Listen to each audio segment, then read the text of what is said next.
to the very last twist. A young boy who says he remembers things he couldn't possibly from a time long before he was born. That's according to his mom. She turned to experts of the mind for some answers. NBC's Cynthia McFadden tonight with the incredible story of what they found. It's not unusual for little boys to have vivid imaginations, but Ryan's stories were legendary. He said, "Mom, I have something I need to tell you.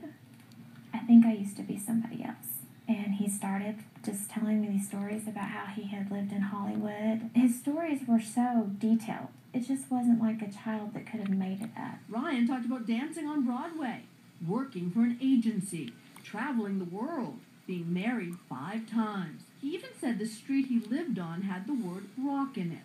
And it would be, "My last room was grander. I want to go back to my swimming pool." But things got really strange when they picked up a book about the golden age of Hollywood.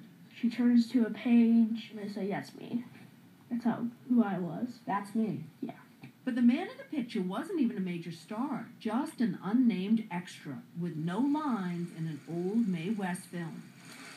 That's when Ryan's mother turned to this man, Dr. Jim Tucker, a child psychiatrist at the University of Virginia. For 50 years, the prestigious school has collected more than 2,500 cases of children claiming past lives. And your conclusion after 15 years is what? These cases demand an explanation that we can't just write them off.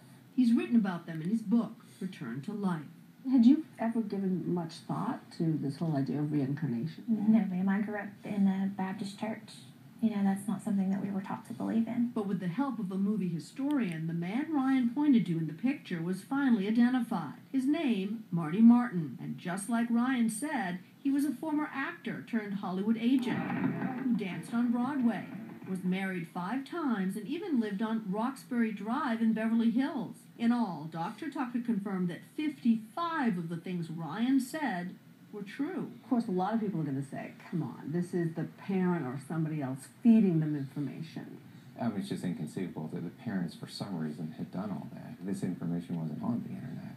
But there was one fact the detail-obsessed scientist thought Ryan had wrong. He said he didn't see why God would let you get to be 61 and then make you come back as a baby.